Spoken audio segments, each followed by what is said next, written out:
So someone said to me yesterday, whatever you do, don't cry. But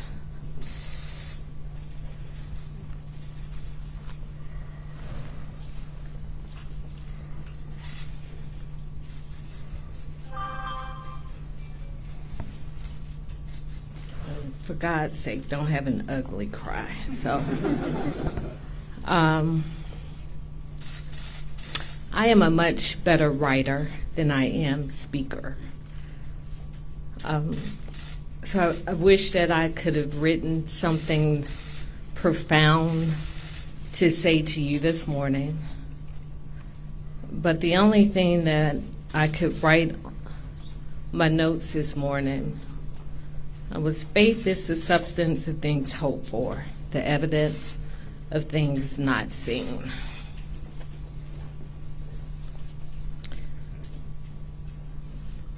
Several weeks ago, I wrote 2 letters to Atlanta.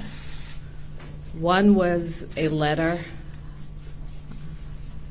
if I made the decision to not run for mayor again, and the other was a letter if I made the decision to stay in the mayor's race. And remarkably, they were essentially the same letters. This has been my highest honor to serve as mayor of this city. And many of you all have heard me speak of my family's history in this city, going back almost 100 years. My grandmother would tell me how her father, who was a child of people who were once enslaved from Crawfordville, Georgia, packed up a horse and buggy, and they made their journey to Atlanta. And my family moved to the west side of Atlanta. And they found community, and they found purpose, and they found a way to make the lives of their children better. And I stand here on their shoulders. So my love for this city was a love planted in my heart long before I was formed in my mother's womb. And I wish that I could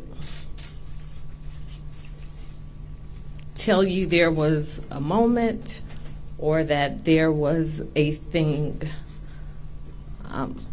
But when you have faith and you pray for God's wisdom and guidance, in the same way that it was very clear to me almost 5 years ago that I should run for mayor of Atlanta, it is abundantly clear to me today that it is time to pass the baton on to someone else. I am immensely proud of the men and women whom I have served with. I could not ask for a better team of people who have a heart and a love for the people of this city. Many questions have been asked. Is it something to do with my family? And I've told you all, my husband Derek, who actually came out today. You all don't get to see Derek very much. I always said, whatever you do, I'm with you, just don't mess up my good job. So last night I said, you got to take back over the health insurance benefits. He said, I think I can handle that. And I'm grateful for that. But the last 3 years have not been at all what I would have scripted for our city. 3 months into our term, there was the biggest cyber attack in the history of a municipality in America. A federal investigation that seemed to literally suck the air out of City Hall into the previous administration.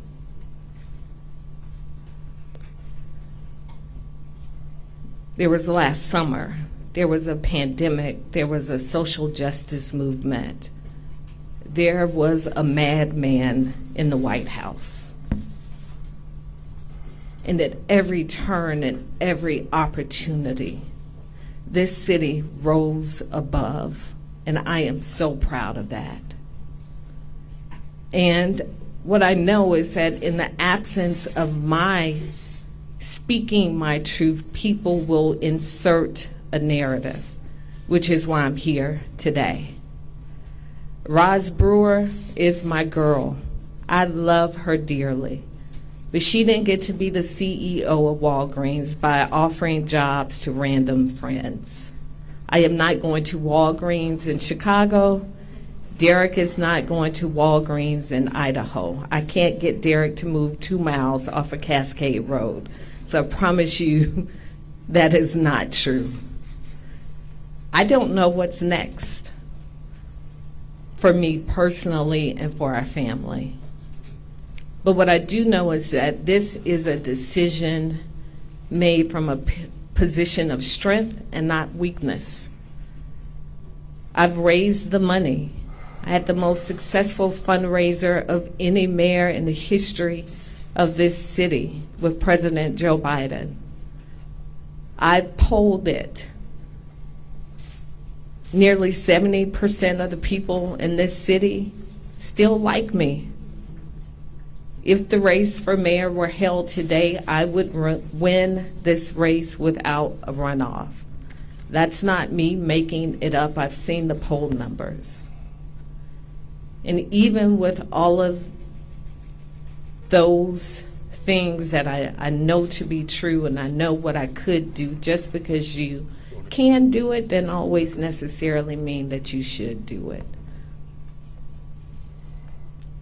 I can be mayor again, but there's a reason that there are elections every 4 years, and in the same way the people have the opportunity to make a decision every 4 years, candidates also have the opportunity to make a decision. And the decision that I have made after thoughtful prayer and consideration is not to seek another term as mayor of this city. So with that, I am going to open up for any questions that you have.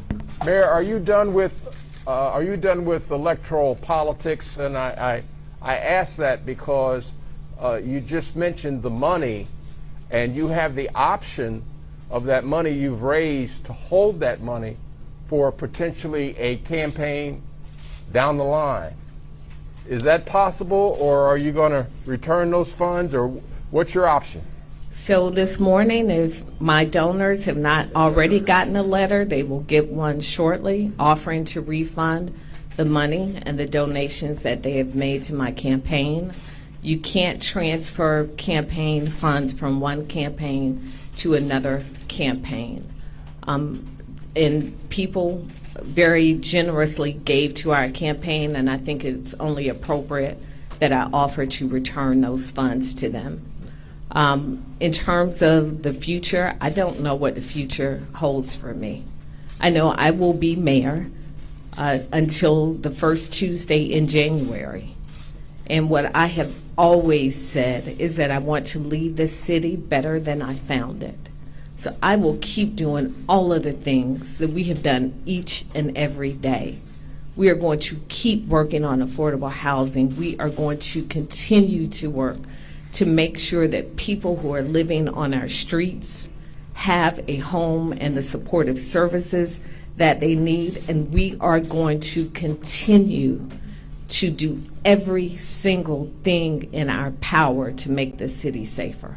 Mayor, you talked about, Mayor, in the past, you talked about, Mayor, you talked about not running. Was there anything in particular that you can point to that you can say that is something that's helping you make this decision, or is this just going on faith? I know you mentioned the faith in praying and talking about this. And a follow-up question, there's a lot of talk about former Mayor Kasim Reed possibly jumping into the place. Your thoughts on that, Mayor? So, Dave, the short answer there was not one thing. I've talked about it so much that literally my husband told me he was not going to discuss it with me anymore. And I am very grateful for the people who I have talked to and sought their counsel who kept my confidence. This is not something I woke up and decided yesterday. This is something I've been thinking about for a very long time. And I joke, but really seriously, a tornado came down my street, literally, just a few days ago. And it was just this reminder of moments and things are bigger than one person. And quite honestly, if there were a person who I knew could step up and be the mayor that this city needs, I likely would have made another decision when I was offered a cabinet position. But I wanted to finish what I started, and I didn't see who could step in and lead this city.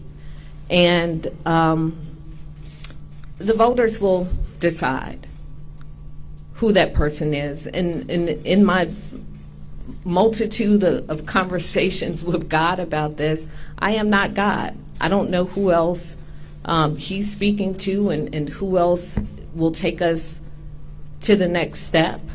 But what I do, I have a pretty good idea of the people it should not be, but that will be for the voters of Atlanta to decide. And that's part of the reason behind my timing in making this announcement now, to give a candidate who perhaps won't be a self-funded candidate. It's easy for someone wealthy to write themselves a check and run for office, but to give someone an opportunity to truly go out, fundraise, organize a campaign. Have you talked to former Mayor Keisha Lance about this at all, about running? No. Mayor, do you think some of the criticism against you has been unfair? That comes with the territory. That comes with, my kids criticized me last night. I mean, I think my house is a microcosm of the electorate across this city. One said, "Mommy, I'm so proud of you. That was the best decision." And another one said, why would you do that? What are you thinking? And then another, back and forth. And one said, "You'll never be on time for school again. I hope you know that." I mean, so, I can't satisfy my own household. So criticism comes with the job. You shouldn't put yourself out if you can't take the criticism. Is there anything out to you just emotionally about these last years that really sort of put this in framework? Because obviously you mentioned some of the lowlights of what's happened. What will you remember fondly, and what really impacted you today? Well, I know this is a big press conference because you're back in City Hall. Thank you, Ryan. Mama, we made it. The highlights really have been the last year, that when this city faced the toughest of times and there was no playbook, there was no handbook, there was no leadership in the White House, we were at odds with the state, that we stepped up and we did it the Atlanta way. We served 119,000 meals.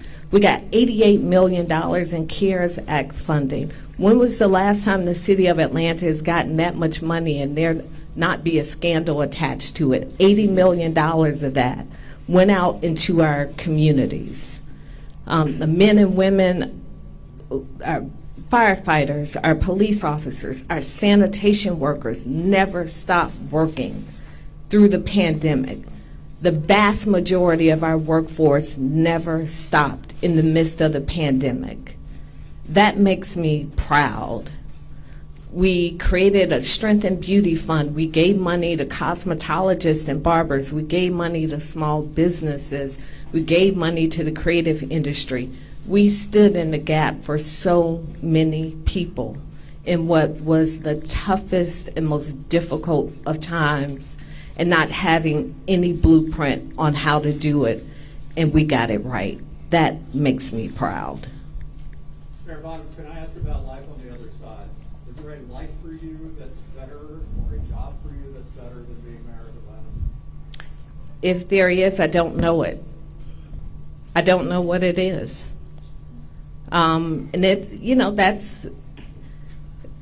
that is scary. But as a very dear friend of mine, Vicki Palmer, said to me, it's not faith if you know what's on the other side. As far as I know, the only mayor who sought not to run for re-election was Maynard Jackson when he came back the second time. So this is something that's not ordinary, but I don't believe that I was created and elected mayor because I'm ordinary. So I know in the same way that I knew what I knew when it was time to put myself forward to run for mayor, I am quite sure I will know what I know when the next opportunity comes. Can you talk about your goals for public safety to the remainder of your term? Absolutely. My goals for public safety are to make sure that this city is safe. We've had a very challenging year in this city, and we are unfortunately not alone. Across the country, we've seen a spike in crime, and it has so much to do with people emerging from this pandemic. People have died. People are dealing with anxiety. They're dealing with depression. Everybody's house has not been a safe place for them. Some of us have found refuge in our homes, and for other people, it's a nightmare. I know that even from City Hall, trying to get people not to come into City Hall, because for so many people, walking out the door every day is their safe place. So we are facing a spike in crime that I will continue to do everything I can do alongside Chief Bryan and the other men and women of this city to make sure that this city is safe. And I'm doing that not because I'm mayor, but because I'm a mother in this city. This is where my family lives. So I want this city to be safe for my family in the same way that I want it to be safe for everybody else who's standing in this room. What's your hope for the next leader working under state leadership? You had a less than ideal working relationship with Governor Kemp. What's your hope for the next person who takes this office in their relationship with leadership that is critical to that? Governor Kemp and I have agreed on the things that we can agree on. Unfortunately, there's been a great divide on many issues with the state, and I didn't even mention the fight to maintain control of the airport that this city built. That is something that has come up repeatedly in our challenges with the state. So it is my hope that the next mayor will have a good working relationship with our state leaders, agree on the things that you can agree on, and respectfully agree on the things that you cannot. There are, unfortunately, a number of things that I disagree with the governor on, but it has not stopped us from working together on those things that we do agree on. Mayor, you talked about your greatest accomplishments. What about failures? If you had a chance for a do-over, what would you do differently? I think the thing that I would do differently is that I likely would have asked for resignations sooner than 100 days into office. I would have changed the leadership team in City Hall much sooner. 100 days was not that long, but I can say many of the challenges that I saw on day one were the challenges that I've faced on day 100. And so much about it is just a leadership style. Different people need different people working beside them. And it's not that many of these men and women weren't strong leaders in their own right. They weren't the strongest leaders for me and what I needed in terms of my leadership team. Mayor, a question about the next 8 months. Political leaders' clout can wane if other leaders, public and private, see them as a short timer. How are you going to keep that from happening for your next 8 months to be effective? Morris, I've never had it easy in City Hall. That's just the reality. So, The challenges that I had on day one, I'm sure will likely be the challenges on the way out the door, but I've never cowered from a fight, and I've never backed down from anything that was difficult. So I'm going to continue to push on those things that I know to be right on behalf of our community. Someone said to me many years ago, the first time I ran for office, they said, whatever you do, you should always be able to go back home. So in everything that I do it wanting to be able to walk through my community and through the grocery store with my head held high. I can think of one vote since I've been in City Hall that I asked City Council to pass that I was not aligned with. One vote. And that was in the first 3 months of my term. Since then, everything I've ever put before City Council, I put it forth because I believe in it. What was that vote? It was on the North Side Bridge. Did the backlash from Officer Garrett Robb being reinstated play into your decision? Absolutely not. The hard part was last year.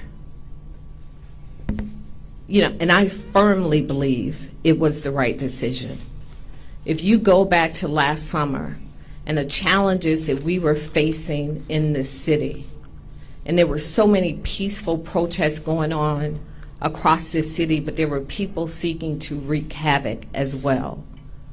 And I'm not going to get too far into that, but I firmly believe, had I not made that decision, that this city would have seemed much worse. And part of the reason that I am, and I said this a couple of days ago, so confident in the leadership of Chief Ryan, because he's not afraid to tell me when he disagrees with me. It doesn't mean that we will agree and he's going to do what I tell him to do and he's going to do, and vice versa. But I believe it was the right decision. I stand by that. And I've said repeatedly, holding our officers accountable doesn't mean that I respect our officers, but you can hold them accountable and also be respectful of the job that they do and the way that they put themselves in harm's way each and every day. But I firmly believe that the decision I made last year in the midst of all that was happening in our city was the right decision. I disagree with the ruling. Our position has been steadfast that we followed the procedures that needed to be followed under those emergency circumstances. The board disagreed, which was their right to disagree. But if I had to do it over again, I would do it the same way. Do you intend to appeal that decision? I'll talk with our attorneys about that. Mayor Bottoms, can you talk about the first time you felt like you heard that voice tell you inside you shouldn't run again? Do you remember where you were and what the circumstances were? It's really interesting.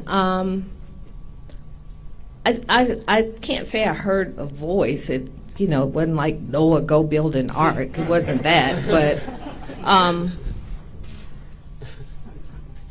I felt it my first year. And I can't describe it, but I wasn't sure that I would run again.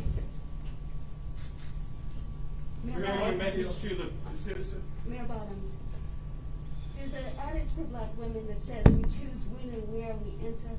If you would, what would you say to young black women, young black girls that may look upon your decision, and what would you like to say to them as you exit the office?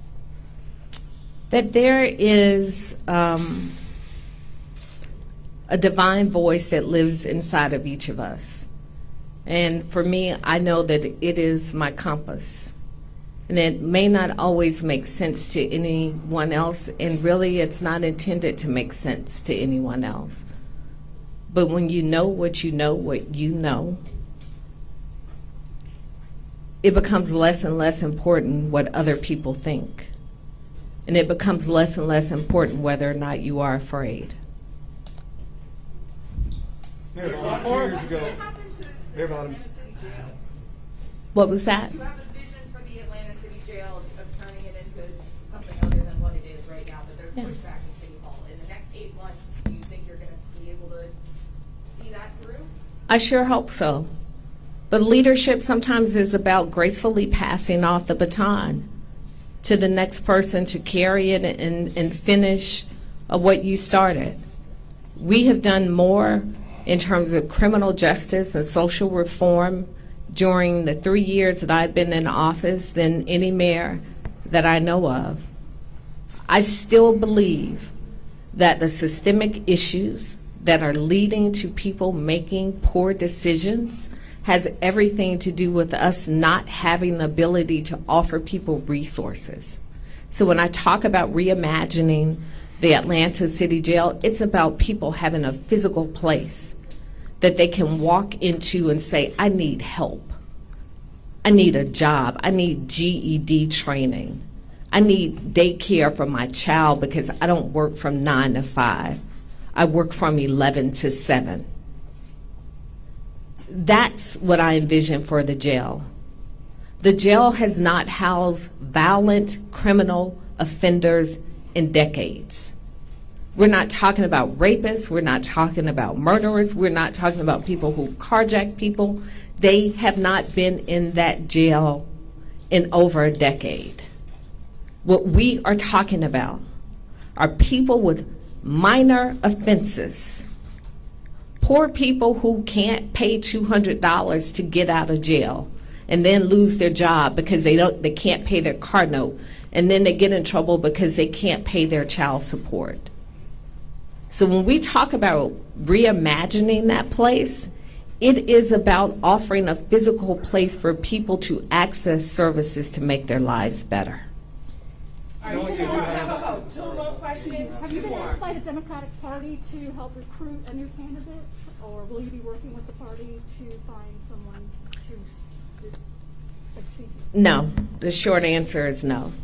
Knowing And let me just say this. I don't believe any one person anoints a successor. It doesn't work like that. It may have worked like that many, many years ago, but it hadn't worked like that in a long time.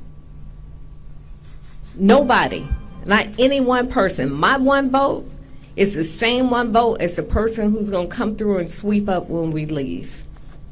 So I don't think that I have the ability to anoint someone as my successor, but I certainly at the appropriate time will make it known who I will cast my vote for.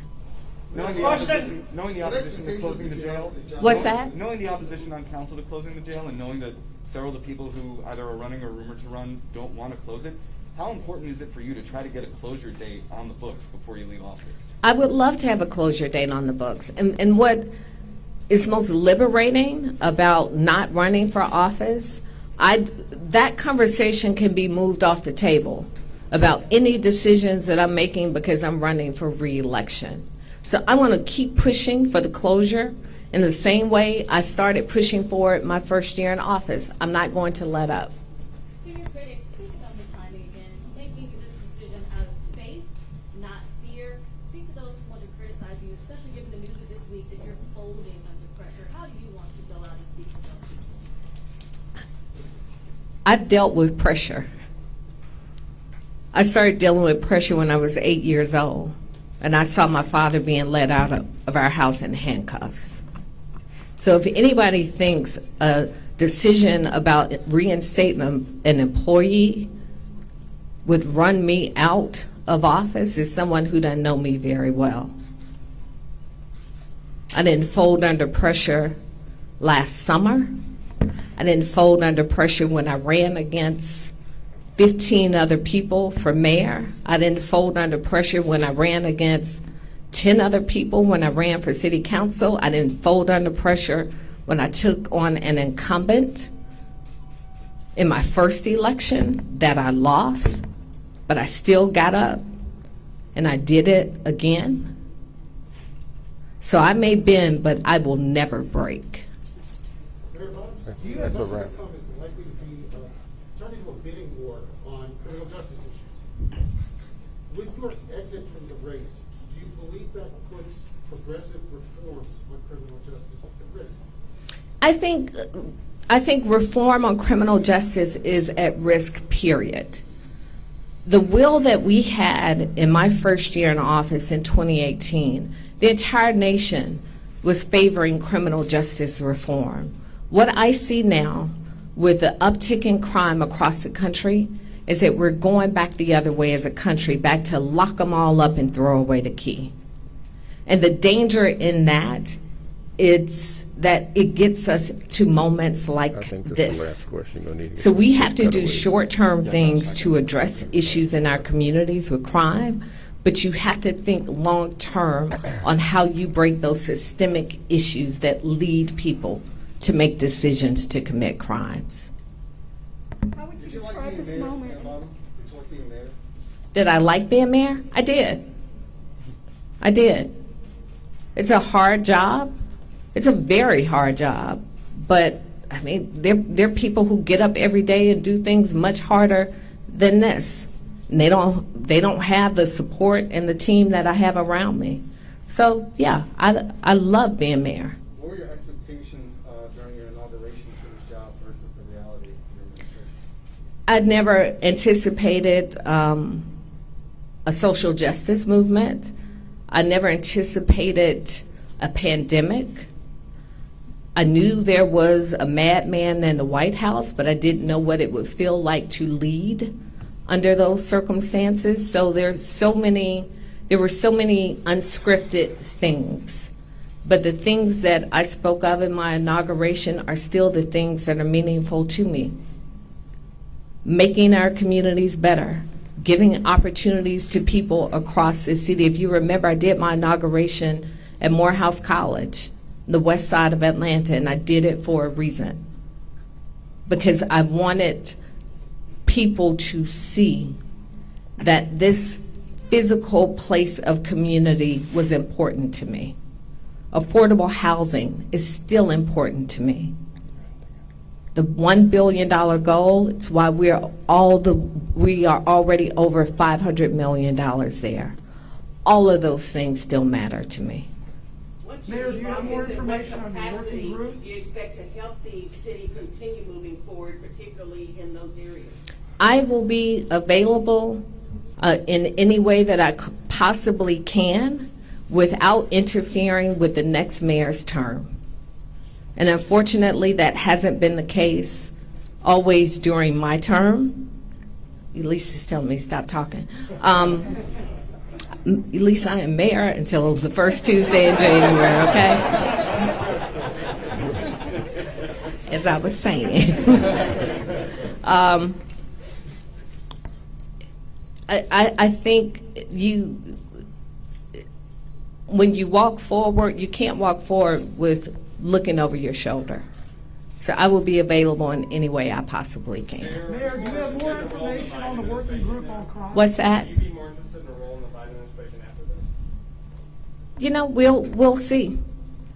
I can tell you, being mayor with President Biden in the White House has made a world of difference. The ability to pick up the phone and have someone that you can call with an expectation that they will help you and not harm you is something that I've not experienced, and I'm very grateful to at least have this year to experience that type of leadership. Mayor, do you have more information on your working group on crime? Who's on that group? The governor has pushed back, saying another meeting isn't going to make a difference with the crime we're seeing in the city. Well, if the governor feels that way, that's probably why we're having a crime wave across the state. You put everything that you have into fighting crime. You use every tool in your toolbox. So we're not going to stop meeting. We're not going to stop working. We're not going to stop pushing. We're not going to stop fighting.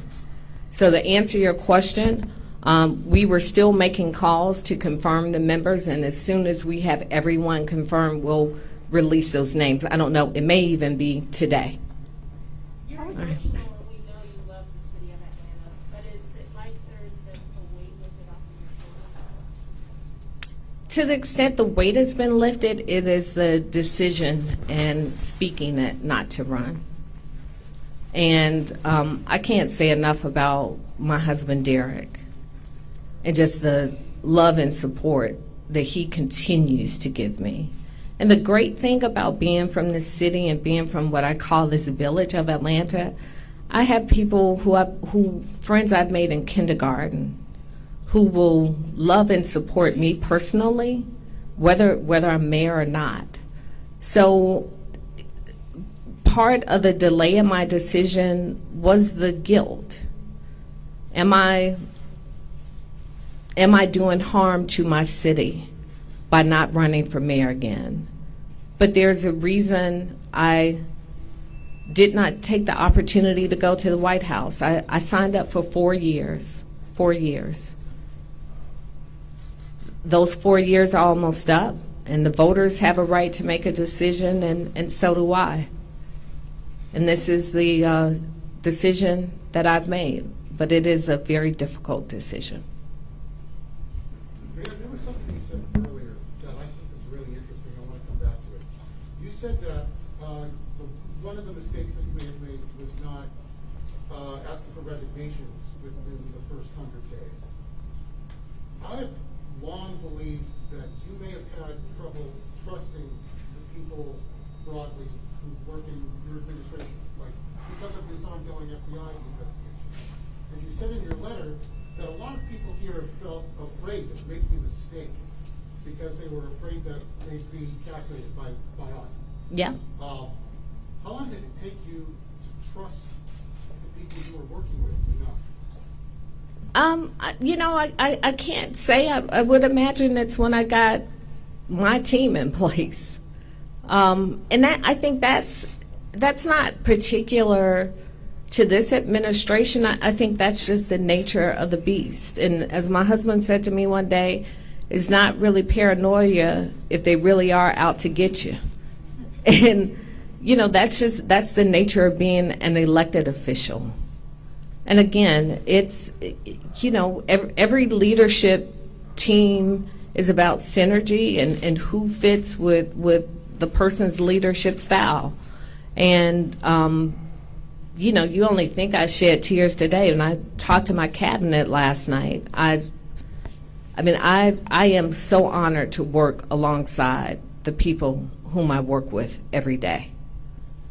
What advice and priorities do you hope the next mayor has for Atlanta? That will be for the next mayor, but I can tell you what needs to continue. The work to close the income gap in the city, the work to make sure that this city is still affordable for everyday working people, the work to make sure that the people who are still living on our streets have access to the services they need to be healthy and whole. That's the work that will never end. Mayor, what is your response to the ethics violation for the campaign contribution back in 2017? Where do you stand with that today? The ethics from contribution, that's 300,000, 2017. That's been resolved. And what is your position on that today? I mean, that's my position was made clear when we resolved it, that it was not intentional. The ethics board agreed with that, and we resolved it. Y'all just making up questions now, right? Okay. Thank you all.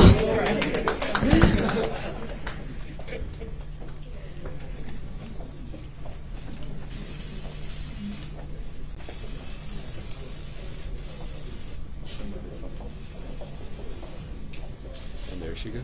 Yeah. Close the shut. Thank goodness. The noon show is still the noon show.